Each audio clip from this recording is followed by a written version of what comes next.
جو مولانا فضل الرحمان صاحب ہیں وہ اپنے پولیٹیکل وزن کے اندر مزید اضافہ کرنا چاہتے ہیں، اور اس میں بھی کوئی دو رائے نہیں ہے کہ اس وقت مولانا فضل الرحمان صاحب کے قومی اسمبلی میں 7 ووٹ گورنمنٹ کے لیے 26ویں آئینی ترمیم کو منظور کرانے میں سب سے مؤثر انہوں نے رول پلے کیا تھا، اور یہی وجہ ہے کہ مولانا صاحب کے پاس اس وقت بھی پاکستان کی سیاست کو کنٹرول کرنے کے بہت سارے کارڈز موجود ہیں، اور وہ اس کو کسی بھی موقع پر استعمال کر سکتے ہیں۔ موجودہ صورتحال میں جہاں پر اب 26ویں آئینی ترمیم کو جو ہے وہ کانسٹیٹیوشنل بینچ کے روبرو وہ فکس ہے، اور امکانی طور پر عید کے بعد 26ویں آئینی ترمیم کے حوالے سے جو سماعت ہے نہ صرف اس کا آغاز ہو جائے گا بلکہ 26ویں آئینی ترمیم کی لیجٹیمیسی کے حوالے سے بھی شکوک و شبہات ہیں وہ دور ہو جائیں گے، اور اس کے لیے یہ جو مجوزہ 27ویں آئینی ترمیم ہے یہ امپورٹنٹ رول پلے کرے گی۔ اب 3-4 ایسے آپشنز ہیں جو حکومت کے زیر غور ہیں،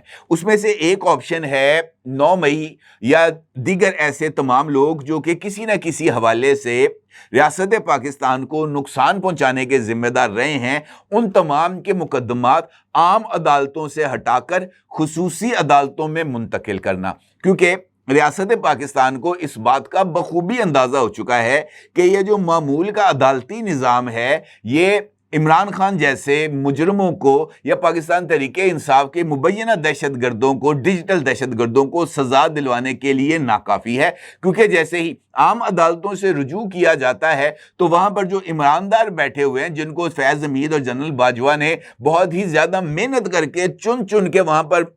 تعینات کیا تھا، ان کے اندر رگ عمرانیت بھڑک جاتی ہے اور جناب وہ عمران خان کو بیل آؤٹ کرنا شروع ہو جاتے ہیں، اور اس کے نتیجے میں جو کہ ٹھوس شواہد ہیں، جیسے سائفر کیس تھا، بڑے ٹھوس شواہد موجود تھے لیکن وہاں پر بھی عمران خان کو کلین چٹ مل جاتی ہے۔ لہٰذا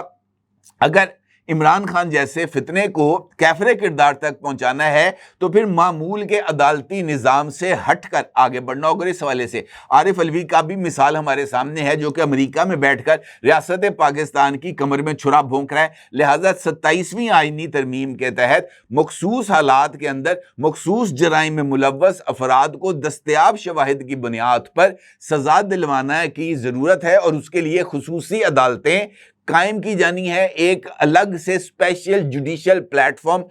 مختص کیے جانے ہیں تاکہ فوجی عدالتیں اور 26ویں آئینی ترمیم کے حوالے سے کانسٹیٹیوشنل بینچز پر جو اعتراضات ہیں ان کو دور کیے جا سکے اور ان کے سکم دور کیے جا سکیں۔ دوسرا امپورٹنٹ ایسپیکٹ وہ کانسٹیٹیوشنل بینچز کو کانسٹیٹیوشنل کورٹس کے اندر تبدیل کرنا ہے، اور کانسٹیٹیوشنل کورٹس میں اب اس وقت اس کی تشکیل نہ صرف بہت سارے لوگوں کے سامنے ضروری طور پر سامنے آ چکی ہے بلکہ کانسٹیٹیوشنل بینچز بنا کر بہت سارے لوگوں کو بلکہ پاکستان کے عوام کو بھی یہ بات باور کرا دی گئی ہے کہ وہ کون لوگ ہیں جو آئین کی من مانی تشریح کر کے ریاست پاکستان کو نقصان پہنچانے کی کوشش کرتے رہے ہیں۔ لہٰذا اب معمول کی عدالتیں الگ ہوں گی اور آئینی عدالتیں الگ ہوں گی۔ اب اس کے لیے یقینی طور پر آئینی ترمیم، اور آئینی ترمیم کے لیے ضروری ہے 2/3 اکثریت، اور 2/3 اکثریت کے بعد ہی آئینی ترمیم ممکن ہو سکے گی، اور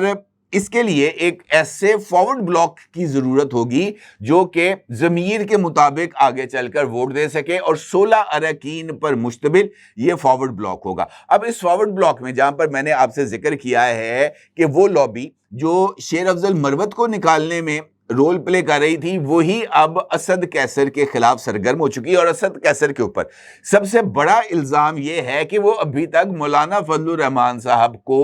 عمران خان سے ملنے پر قائل کیوں نہیں کر سکے، اور مولانا صاحب سے یہ جو مجوزہ اتحاد ہے اس کے لیے مولانا صاحب سے اعلان کیوں نہیں کرا سکے۔ نہ صرف یہ بلکہ یہ جو ہیں اسد قیصر صاحب، ان کے اوپر جو الزام عائد کیا گیا ہے وہ ہے اسٹیبلشمنٹ سے تعلقات کا، اور اسد قیصر، بیرسٹر گوہر، یہ وہ تمام لوگ ہیں، علی محمد خان، جو کہ متوازن سیاسی سوچ کا اظہار کرتے رہے ہیں، اور یہ متوازن سیاسی سوچ جو ہے وہ عمران خان صاحب کو وارہ نہیں کھاتی۔ ابھی حال ہی میں 1-2 روز پہلے جناب اسد قیصر صاحب کی فیملی چونکہ برطانیہ شفٹ ہو گئی ہے تو اسد قیصر صاحب بھی برطانیہ چلے گئے ہیں، انگلینڈ میں موجود ہیں اس وقت، اور وہ عید جو ہے وہ برطانیہ میں اپنے بچوں کے ساتھ منائیں گے۔ اسی دوران اس بات کا اظہار خیبر پختونخوا کی لیڈرشپ کی طرف سے جنید اکبر صاحب کی طرف سے کیا گیا کہ عید کے تینوں دن خیبر پختونخوا سے لوگ لا کر اڈیالہ جیل کے باہر دھرنا دیا جائے گا، اور چونکہ خیبر پختونخوا کے لوگ ہوں گے لہٰذا خیبر پختونخوا کی جو لیڈرشپ ہے وہ وہاں پر موجود ہوگی، اور خیبر پختونخوا کی لیڈرشپ میں جو سرکردہ نام ہے وہ ان میں اسد قیصر صاحب کا بھی نام شامل ہے، اور یہ بات کہی جا رہی ہے کہ عمران خان جیل میں عید منائیں گے جبکہ اسد قیصر برطانیہ جا کر اپنے بچوں کے ساتھ عید منائیں گے، اور اس بات کو جو ہے وہ اسٹیبلش کرنے کی کوشش کی جا رہی ہے کہ اسد قیصر صاحب کو عمران خان کی جیل سے کوئی فرق نہیں پڑتا، لہٰذا شیر افضل مروت کے بعد اسد قیصر کا نمبر ہے۔ اب یہ جو انٹرویو جس کا ذکر میں نے آپ کے ساتھ کیا ہے شیر افضل مروت کا، سما ٹی وی کو انہوں نے انٹرویو دیا ہے شیر افضل مروت صاحب نے، اور شیر افضل مروت صاحب نے اس میں انکشاف کیا ہے ایک جانب تو اس بات کا کہ عید کے بعد جو ہے وہ 16 MNAs پر مشتمل ایک فارورڈ بلاک بن جائے گا، 11 اراکین پہلے ہی اس فارورڈ بلاک کے اندر موجود ہیں، مزید 5 اراکین اسمبلی اس فارورڈ بلاک میں چلے جائیں گے، عید کے بعد فارورڈ بلاک بنے گا، اور ایک بہت اہم سرکردہ شخصیت جو ہے وہ اس فارورڈ بلاک کو لیڈ کرے گی۔ شیر افضل مروت صاحب نے اس بات کا اظہار تو نہیں کیا کہ وہ شخصیت کون ہوگی، البتہ بتایا یہ جا رہا ہے کہ شاہ محمود قریشی صاحب کے صاحبزادے زین قریشی صاحب ممکنہ طور پر اس فارورڈ بلاک کو لیڈ کریں گے۔ اب شیر افضل مروت صاحب نے اس بات کا ذکر کیا، اور ساتھ انہوں نے اس بات کا ذکر کیا کہ یہ جو ہے فارورڈ بلاک اس کی قیام سے پاکستان تحریک انصاف کے لیے مشکلات کا نہ صرف نئے دور کا آغاز ہوگا بلکہ پاکستان تحریک انصاف کو جو پہلے مار پڑ رہی ہے اس میں مزید اضافہ ہوگا، اور پاکستان تحریک انصاف کی بارگیننگ پوزیشن کمزور ہوگی۔ شیر افضل مروت صاحب نے اس موقع پر پاکستان تحریک انصاف کو اس بات کا مشورہ بھی دیا کہ حال ہی میں بلاول بھٹو زرداری صاحب کی طرف سے یہ جو ثالثی کی پیشکش کی گئی ہے، پاکستان تحریک انصاف کو چاہیے کہ وہ اپنی فیس سیونگ کے لیے ثالثی کی اس پیشکش کو نہ صرف فوری طور پر قبول کر لے بلکہ گورنمنٹ کے ساتھ نیگوسیشن ٹرم پر آئے تاکہ اس کے لیے ذرا سختی کم ہو اور ان کو اپنی پولیٹیکل سپیس مل سکے۔ اگرچہ شیر افضل مروت صاحب کا یہ کہنا تھا کہ اس وقت جو صورتحال ہے اس میں مجھے ایسا نہیں لگتا کہ پاکستان تحریک انصاف جو ہے وہ اپنی اس ہٹ درمی کی سیاست سے پیچھے ہٹے گی۔ ان کا یہ کہنا تھا کہ یہ جو نیشنل سیکورٹی کمیٹی کا اجلاس ہے اس کا بائیکاٹ کرنا درست عمل نہیں تھا، یہ طرز سیاست جو اس وقت پی ٹی آئی کا ہے اس کی ہمیں خود سمجھ نہیں ہے، 26 نومبر کو مصالحت کا راستہ اختیار کرنا چاہیے تھا، اور ابھی ریسنٹلی یہ جو سیکورٹی کمیٹی کا اجلاس ہے اس کے لیے پاکستان تحریک انصاف کی پارلیمانی کمیٹی نے اور پولیٹیکل کمیٹی نے این ایس سی کے اجلاس میں شرکت کا فیصلہ کیا تھا، لیکن اس کے بعد سوشل میڈیا ٹیم جو کہ بیرون ملک موجود ہے اور اس نے انت مچائی ہوئی ہے، اس نے ٹرینڈ چلائے اور اس ٹرینڈ کی وجہ سے پاکستان تحریک انصاف کو اپنے اس فیصلے سے پیچھے ہٹنا پڑا۔ ان کا یہ کہنا تھا کہ سوشل میڈیا کا بھی کوئی نہ کوئی علاج کرنا ہوگا۔ پھر انکشاف کیا شیر افضل مروت نے علی امین گنڈا پور کے حوالے سے۔ شیر افضل مروت کا یہ کہنا تھا کہ علی امین گنڈا پور بشرا بی بی اور علیمہ خان کی گڈ بکس میں نہیں ہیں، اور ان کا یہ کہنا تھا کہ علی امین کی وزارت اعلیٰ سے چھٹی ہو جائے گی، بلکہ ان کا یہ کہنا تھا کہ اگر میری پاکستان تحریک انصاف سے چھٹی نہ ہوئی ہوتی تو علی امین گنڈا پور کی پی ٹی آئی سے چھٹی ہو چکی ہوتی۔ اب یہاں پر پرویز خٹک صاحب جو الزام ہے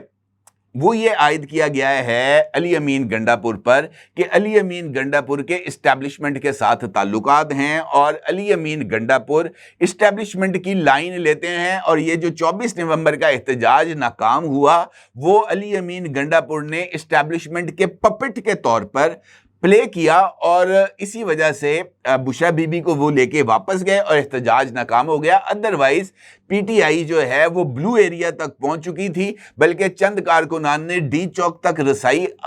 بھی حاصل کر لی تھی، اور اگر اس موقع پر علی امین گنڈا پور بزدلی نہ دکھاتے، یہ لفظ استعمال کیا گیا عمران خان کے سامنے، تو پاکستان تحریک انصاف ڈی چوک تک پہنچ جاتی، اور ڈی چوک تک پہنچنے کے بعد وہاں پر دھرنا دیتی، اور دھرنے سے حکومت پر دباؤ آتا اور پاکستان تحریک انصاف کے لیے جو اگلے راستے تھے وہ آسان ہو جاتے۔ اب ان کا یہ کہنا ہے کہ علی امین کے لیے جو سچویشن ہے وہ ان کا بطور وزیر اعلیٰ موجود رہنا خیبر پختونخوا میں پی ٹی آئی کی حکومت کے لیے یا پی ٹی آئی کی پوزیشن کے لیے خطرہ ہوگا۔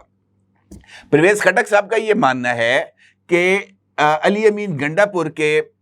ہٹائے جانے کی صورت میں پاکستان تحریک انصاف کے اندر کچھ ایسے لوگ موجود ہیں اراکین اسمبلی جو یہ کہتے ہیں کہ وہ علی امین گنڈا پور کے ساتھ جانے کی صورت میں پرویز خٹک صاحب کا ساتھ دیں گے۔ یعنی اگر پرویز خٹک صاحب اس بات کی یقین دہانی کرا دیتے ہیں ان اراکین اسمبلی کو جو کہ منحرف ہونے کے لیے یا فارورڈ بلاک بنانے کے لیے تیار ہیں کہ علی امین گنڈا پور کو وزیر اعلیٰ برقرار رکھا جائے گا، تو یہ گروپ علی امین گنڈا پور کے نام پر پرویز خٹک کا ساتھ دینے کے لیے تیار ہے۔ اس کا مطلب یہ ہے آسان الفاظ میں کہ پرویز خٹک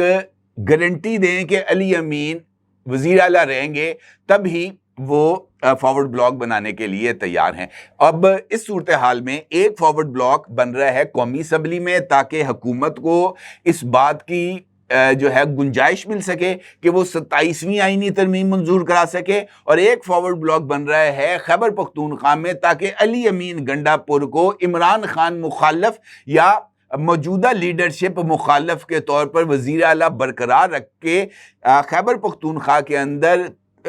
تحریک انصاف کے اندر پرو عمران اور اینٹی عمران